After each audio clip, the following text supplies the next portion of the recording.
Всем пламенный привет! Наконец-то свершилось то, чего я очень долго ждала. Я побывала в сатанинском храме. Да, именно тот сатанинский храм, который Satanic Temple, и о котором в свое время писали практически все мировые СМИ, когда эта организация пыталась поставить бронзовую статую Бафомета возле Капитолия в штате Оклахома. А потом еще и в штате Арканзас. Сатанинский храм также известен благодаря своим скандальным политическим акциям в поддержку прав и свобод меньшинств и необычным гражданским инициативам. Например, Сатанинский храм – это первая в мире сатанинская организация, которая зарегистрирована на официальном уровне как церковь и освобождена от уплаты налогов. Представители храма выступают против запрета абортов, поэтому они создали первую в мире сатанинскую религиозную клинику для пациентов, желающих сделать аборт. Кроме этого, они проводят уроки для школьников в рамках программы сатанинского клуба для детей. В общем, деятельность они ведут довольно активную, благодаря чему собрали не только большое количество последователей по всему миру, но еще недоброжелателей, как со стороны верующих христиан, так и среди самих сатанистов. Безусловно, к сатанинскому храму можно относиться по-разному. Кто-то поддерживает их взгляды и деятельность, а кто-то считает их клоунами и вообще не настоящими сатанистами. Но так как я уже 2 года живу в США, то с моей стороны, можно сказать, было бы греховно не побывать в одном из самых известных мест среди сатанистов. И это настолько удивительно, что мне удалось не только увидеть сатанинский храм вживую, но еще и встретиться с основателем храма и главным его представителем Люшианом Грифсом. Но давайте обо всем по порядку. Сатанинский храм находится в городе Салем. Это такой небольшой городок рядом с Бостоном в штате Массачусетс, который славится своей жуткой историей. Именно в этом городе в 17 веке происходила одна из самых известных охот на ведьм. Почти 200 жителей городка стали жертвами обвинений в колдовстве, и многих из них казнили, часто без малейших доказательств. А сегодня Салем ежегодно привлекает миллионы туристов, особенно тех, кто интересуется магией, мистикой и оккультизмом. Так что неудивительно, что именно это место Satanic Temple выбрал для расположения своего храма. На самом деле Салем довольно красивый и уютный городок с богатой историей. Узкие улочки, старинные здания, колоритные домики с тыквами у порогов. Все это придает ему особую атмосферу, особенно в преддверии осени. Туристов здесь всегда много, но настоящий наплыв начинается ближе к Хэллоуину. В это время Салем буквально превращается в магнит для любителей всего мистического. Ведьмы, гадалки, уличные шоу и тематические экскурсии буквально на каждом шагу. Я приехала туда в сентябре, и это, к слову, еще считается низким сезоном. Но Салем — это действительно мечта всех, кто интересуется колдовством и мистикой, потому что столько магазинов с магическими штуками я еще никогда не видела. Тут продается буквально все: магические травы и камни, ритуальные свечи, доски Уиджи, руны, карты Таро, статуэтки Бафомета и других божеств, а также всевозможные аксессуары для алтарей, от миниатюрных чаш до курильниц в виде черепов. В книжных лавках присутствует огромный выбор редкой литературы по оккультизму, гримуары, старинные манускрипты, переводы с латыни и просто непонятные, но очень красивые издания с таинственными символами. Есть даже лавка, где продаются только волшебные палочки, не игрушечные, как по Гарри Поттеру, а вполне себе ритуальные, выточенные вручную, каждая с описанием древесины и символики. И самое интересное, что все эти магические лавки выглядят очень по-особенному. В каждой из них своя особая мистическая атмосфера. Еще в Салеме есть магазин альтернативной одежды Blackcraft Cult, и прямо на потолке там висит гигантская ведьма. Скорее всего, вы знаете или, возможно, слышали об этом бренде. И он позиционирует себя как одежда для тех, кто не верит, что для хороших поступков нужен Бог, и что развитие – это больше, чем просто религиозные догмы. Место, кстати, довольно атмосферное, если любите такие штуки. Кроме всего прочего, в Салеме есть множество разных музеев с монстрами, а по улицам ходят аниматоры в страшных костюмах и пристают к прохожим. Причем они действительно жуткие. Также я посетила знаменитый музей ведьм, где показывали небольшое кукольное представление, рассказывающее истории местных жителей, обвиненных в колдовстве. И что интересно, обвинить человека могли без всяких доказательств. Например, если кто-то заметил, что возле твоего дома пробежала черная кошка, он мог сразу пойти в суд и заклеймить тебя ведьмой. А на следующий день ты уже мог оказаться в темнице. Кстати, вопреки распространенному мнению, в колдовстве обвиняли не только женщин, но и мужчин. На самом деле мужчины, особенно те, которые не вписывались в общественные нормы или которые обладали некоторыми необычными способностями, тоже могли стать жертвой этих жестоких обвинений. Например, ученые, врачи или просто те, кто мог излечить болезнь, нередко попадали под подозрение и становились целью охоты на ведьм. К сожалению, в музее запрещено снимать, но мне все-таки удалось сфотографировать оригинал книги «Молот ведьм». Это буквально инструкция о том, как правильно идентифицировать ведьму и казнить ее. Ведь считалось, что если ведьма заключила сделку с дьяволом, то просто убить ее, как обычного человека, нельзя. Для этого требовались особые методы, чтобы она не воскресла и не отомстила. Рядом с музеем ведьм находится старинное кладбище, на котором покоятся жертвы обвинений в колдовстве, а также судьи, принимавшие участие в этих процессах.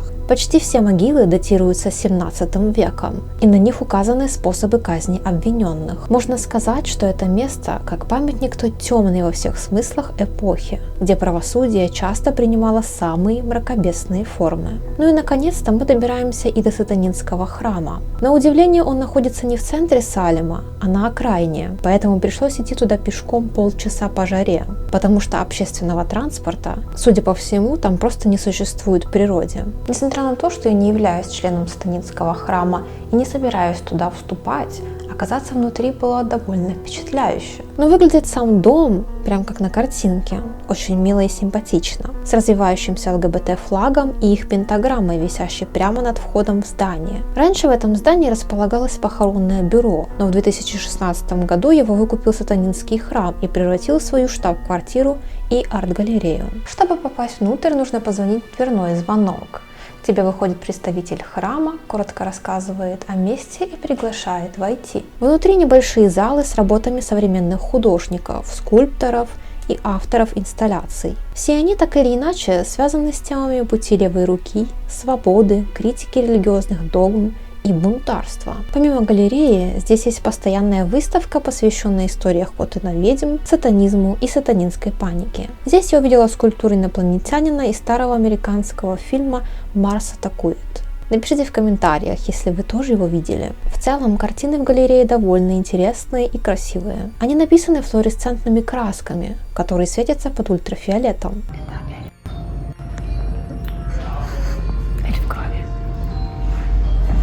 Эти работы принадлежат местной художнице, и они создают действительно необычную атмосферу. Также в одном из залов оформлена информационная экспозиция. Тут представлены газетные вырезки и статьи из разных лет, в которых упоминается сатанинский храм и его деятельность. От судебных процессов до протестных акций. Рядом можно увидеть флаеры с прошедших мероприятий, текст 7 основных принципов сатанинского храма, а также большой постер документального фильма «Hail Satan», который подробно рассказывает об истории и целях организации. В одной из комнат стоит скульптура под стеклянным куполом «Бафомет в образе ребенка». Эта композиция под названием «Baby Baphomet» была создана как часть праздничной инсталляции сатанинского храма и впервые выставлена в декабре 2021 года в Капитолии штата Иллинойс, официальном здании местного правительства. Инсталляция находилась там наравне с традиционными рождественскими и ханукальными экспозициями, включая сцену Рождества с фигурой Девы Марии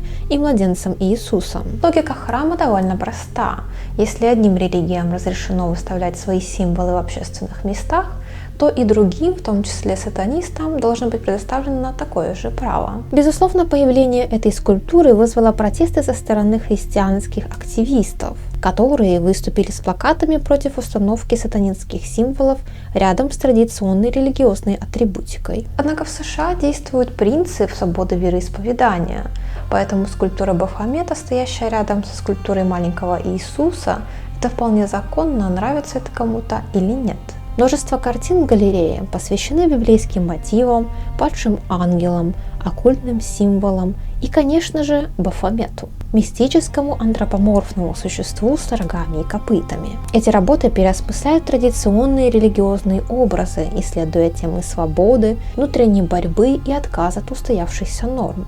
А на втором этаже дома находится еще одна статуя Бафомета, которая была выставлена в 2023 году на Рождество в Капитолии штата Айова. Однако и на этот раз выставка не обошлась без инцидента. Один из христианских активистов отрубил голову статуи, за что был арестован и обвинен в преступлении на почве ненависти. Ну а далее в одной из комнат представлена коллекция винтажных предметов, так или иначе связанных с образом дьявола и сатанизмом в массовой культуре. Здесь можно увидеть редкие артефакты, постеры, журналы прошлых десятилетий, фигурки, сувениры и даже старые настольные игры, отражающие восприятие сатанизма в разные эпохи, от поп-культуры до религиозной пропаганды. Рядом находится небольшая библиотека, где собраны книги по истории сатанинской паники и современному сатанизму. И, честно говоря, я бы тоже хотела иметь что-то похожее у себя дома. В доме также есть уютная кухня, украшенная оккультными элементами, свечами, символами и винтажной атрибутикой. А еще невероятно величественная спальня в глубоких красных оттенках. В этой комнате, как и в остальном доме, много мрачных картин, старинных вещей и необычных деталей. Отдельно привлекла внимание кукла, которая показалась довольно знакомой, но я так и не смогла вспомнить, откуда именно. А есть еще отдельная комната, оформленная в стиле готического зала, с двумя тронами и рыцарскими доспехами по бокам. В целом, благодаря этим деталям, создается ощущение, что ты находишься не в жилом доме, а в каком-то вампирском замке или декорациях к фильму. Ну и, конечно, то, ради чего многие вообще едут в сатанинский храм. Знаменитая 2-метровая бронзовая статуя Бафомета. Она сделана по референсу рисунка Элифаса Леви, а по бокам у Бафомета стоят два ребенка, которые смотрят на него снизу вверх. Эта композиция символизирует стремление к знанию и свободе мышления. Как вы, скорее всего, помните, именно эта статуя стала поводом для большого скандала, когда сатанинский храм хотел установить ее рядом с Капитолием штата Оклахома в ответ на уже установленную там плиту с 10 христианскими заповедями. В итоге Бафомета все-таки не разрешили поставить рядом с государственным зданием, но и монумент с 10 заповедями тоже убрали по решению суда. А еще в сатанинском храме есть автомат с прорицателем Бафометом. За $1 он выдает тебе билетик с предсказанием. Выглядит это довольно мило. Never forget to celebrate the anniversary of the day you gave up on life.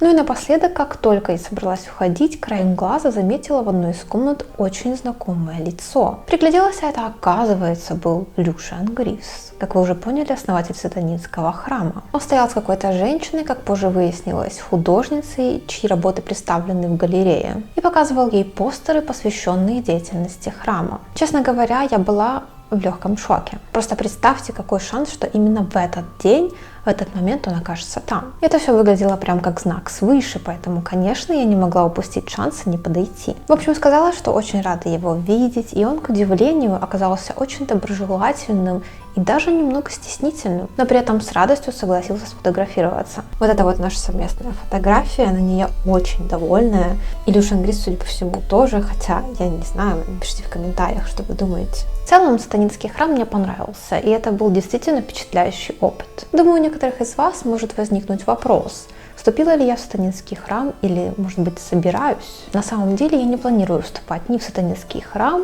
ни в церковь сатаны Антона Шандера Лавея, хотя, безусловно, возможность у меня есть. Но почему это так, могу рассказать в отдельном ролике, если хотите, конечно. А пока до новых встреч!